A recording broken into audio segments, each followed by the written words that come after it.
Bismillahirrahmanirrahim. Assalamualaikum warahmatullahi wabarakatuh.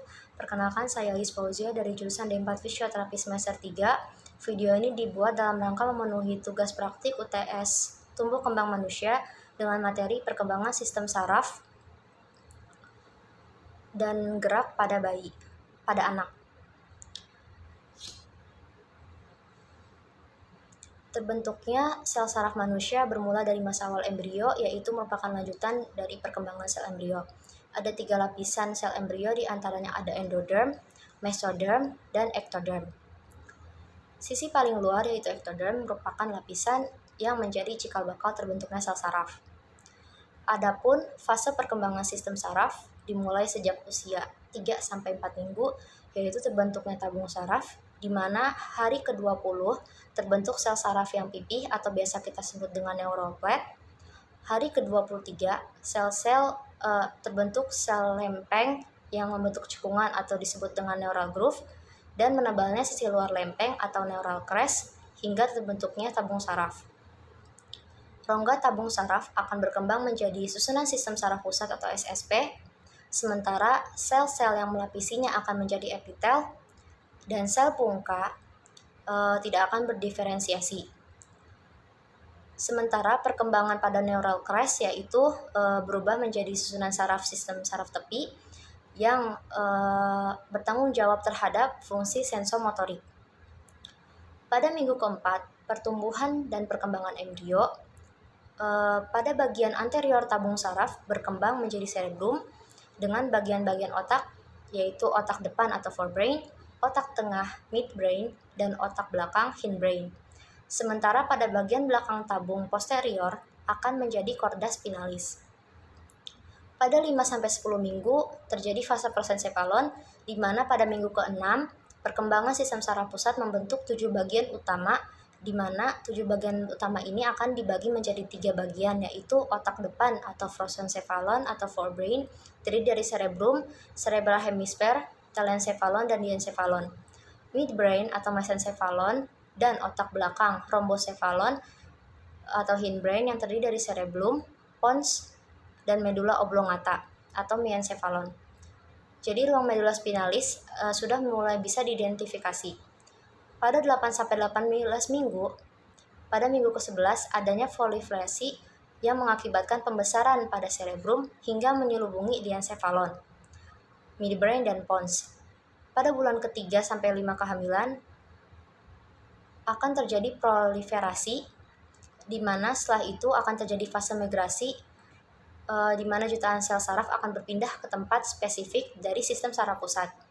Pada fase di atas 25 minggu akan terjadi pembentukan glia yang berperan dalam memberikan dukungan pada neuron, membentuk struktur otak, memisahkan grup neuron, dan membantu sinaptik antara satu neuron dengan neuron lain.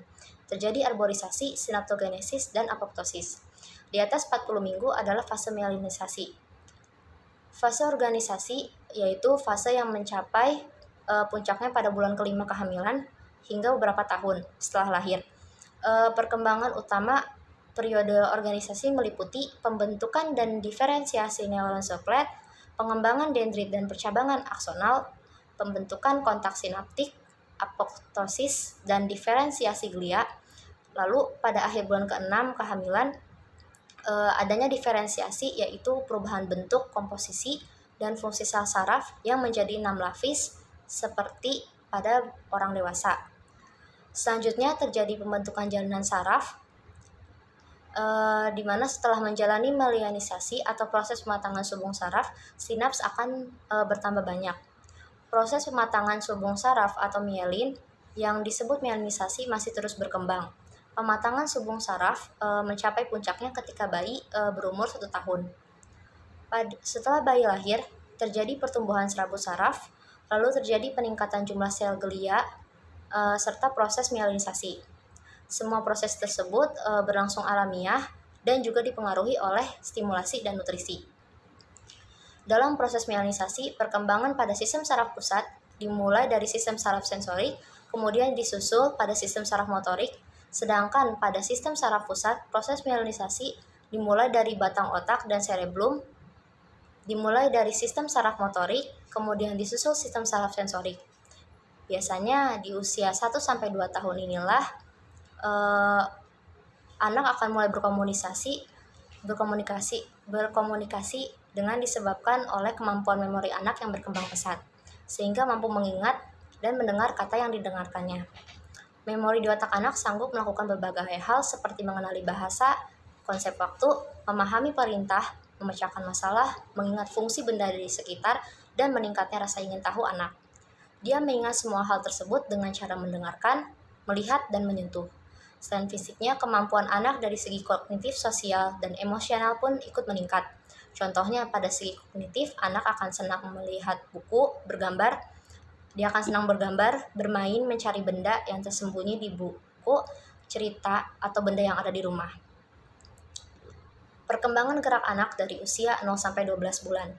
Awal mula perkembangan anak yaitu terjadi pada masa neonatal yang terjadi pada 10 hari pertama atau 1 bulan setelah lahir, di mana ukuran kepala 70% dari dewasa, gerakannya random, dominan fleksi, perkembangan aktivitas otot dari sepal ke kaudal, dan proximodistal, di mana pada masa ini perilaku anak yaitu terbuka terhadap rangsangan, mulai tersenyum pada orang lain, dan menenangkan diri dengan membawa tangan ke mulut. Pada usia 2 bulan, kerjasama di otak anak mulai terjadi, ditandai dengan gerakannya yaitu dominan fleksi. Yang tadinya dominan fleksi menjadi ekstensi, anak mampu mengangkat kepala dan gerakan kepala fungsional. Pada usia 3 bulan, anak memiliki visual yang lebih baik, di mana terjadi kontrol lebih baik dan pada pergerakan bayi yang suka miring ke arah kanan dan kiri. Anak suka menggenggam mainan yang berbunyi, maka disitulah kita lihat bahwa terjadi perkembangan fungsi sensori, di mana anak peka terhadap suara. Pada usia 4 bulan, perkembangan anak sama seperti pada bulan ketiga, di mana anak masih suka meniru suara, merespon, dan suka mengoceh. Lalu adanya body awareness, yaitu dia paham dan sudah tahu kalau dia ini memiliki tangan dan kaki. Pada usia 5 bulan, terjadi kontrol antigravitasi ekstensi yang lebih meningkat, dan adanya pergerakan pada lower extremities yang lebih aktif, lalu mulai suka duduk dengan bantuan tangan di mana kepala condong ke depan dan cenderung 90% bisa berguling. Pada usia 6 bulan, anak lebih aktif tengkurap dan terlentang, lalu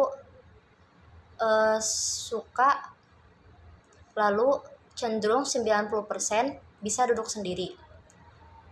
Pada usia 7 bulan, anak aktif melakukan gerakan melawan gravitasi seperti memanjat, sudah bisa duduk dengan menggunakan tangan lebih leluasa, di mana tangan sebagai tumpuan, lalu memiliki perilaku antara lain anak mulai takut kepada orang asing, suka bermain ciluk bak, dan meletakkan sesuatu ke dalam mulutnya. Pada usia 8 bulan, anak sibuk bereksplorasi dengan lingkungan, sibuk merangkak, memanjat, dan duduk, sudah mulai stabil dan berdiri ketika dipegang. Lalu pada usia 9 bulan, anak lebih sering berdiri untuk berjalan walaupun masih dalam dukungan orang tua. Tapi pada usia 10 bulan, anak akan mengalami perkembangan yang sama pada 8-9 bulan, dan yaitu lebih beraktif eksplorasi, gerakannya lebih bervariatif, suka memanjat dan berjalan. Yang tadinya berjalan masih dipegangi 2 tangan, kini bisa berjalan dengan dipegangi 1 tangan saja. Pada usia 11 bulan, anak saat berjalan sudah mulai stabil tanpa harus dipegangi. Pada usia 12 bulan, anak sudah bisa berdiri tanpa dukungan, tanpa berpenggangan, dan terkadang bisa menggunakan 1 kaki. Lalu adanya masa transisi dari duduk, merangkak, berlutut, jongkok, dan berdiri. Mungkin itu saja yang dapat saya sampaikan, kurang lebihnya mohon maaf. Terima kasih. Wassalamualaikum warahmatullahi wabarakatuh.